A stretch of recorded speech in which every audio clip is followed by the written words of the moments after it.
Hi everyone, it's Sue here from Keen on Cruising. We are on our last 2 days of our cruise on board Island Princess, making our way back to Southampton. And I just thought I'd hop on and give you my thoughts about the cruise, any things I might want to share, things that are good, things that are not so good perhaps, and go from there.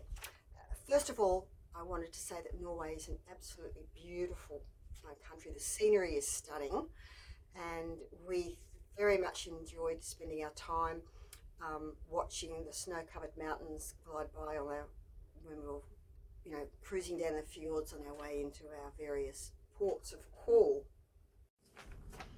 As far as excursions go, as I mentioned in a previous video, we only booked the one, which was in Alta, in search of the Northern Lights. They had them on both nights, on a couple of different areas in Alta.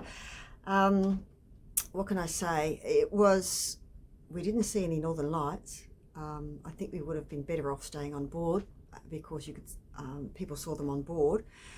It was very cold, very bitter, and really speaking, it was an expensive bus ride and a cup of coffee and a piece of cake.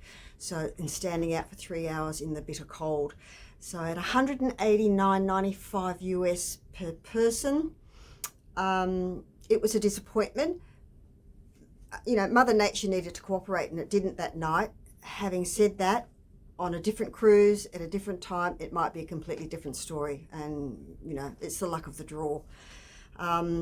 Generally, excursions on board were not particularly cheap, I found overall, but that's the nature of the beast in Norway. It's an expensive place to visit, so keep that in mind, everybody. And it's personal choice what you choose to do or not to do.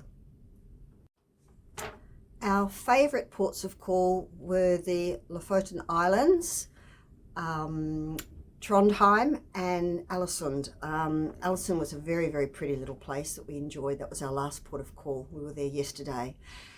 To the Lofoten Islands, you probably need to have an excursion booked, or quite a few people had car hire arranged, and usually either pick up at the airport or one company did bring them down to the port.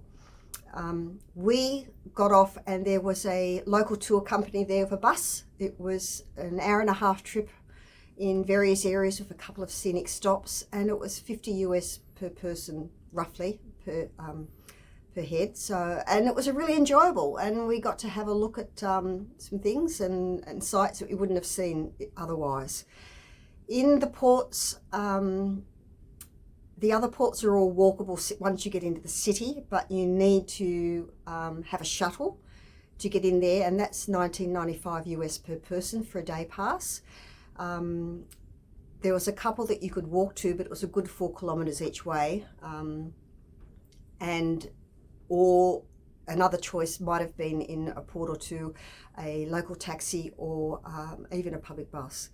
But otherwise, it's on the shuttle and away you go. Another thing to mention is, just for those who might not be aware, there is no international cafe on board the Island Princess. So it's get your coffee from Good Spirits or a couple of other venues around the ship. And they also at the Good Spirits have a little container with a few little pastries of a morning and a little sandwich or something during the day, which passes for an international cafe. So be prepared if you are expecting that. It's not on board. As far as the Northern Lights go, I wasn't aware, as I think a vast majority of the ship, because we've been talking about it, was not aware that generally you can't see the Northern Lights with your naked eye. You have to look at them through the lens of your camera or a tablet or whatever when the colours come up. On our last night of sailing from Lofoten Islands, they were on display big time, which was lovely, and you could see them.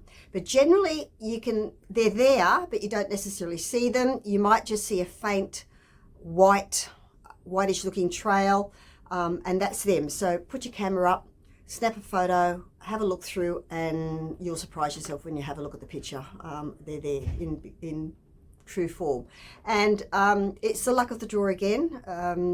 We only had them visible with colour a couple of times, in particular on that Lofoten Islands. It was just beautiful, the display.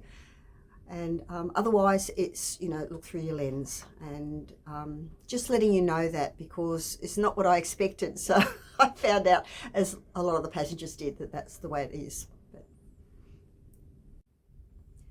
The food and service on board has been very good. Our cabin steward is wonderful and has looked after us very well. We've enjoyed the entertainment. It's been very good, although I must admit we spent a lot of time on this cruise out on deck in the cold in search of the Northern Lights. So you probably don't spend as much time inside as you would on a normal cruise, because you don't want to miss out. You've got to be out there and wait and see it, because it can come and go in a flash. So please make sure you bring warm clothing. It gets very bitterly cold out there of a night time. You'll need beanies, gloves, hats, everything, scarves, multiple layers, and away you go in search of the lights. Anyway, everybody, happy cruising, and cheers from me.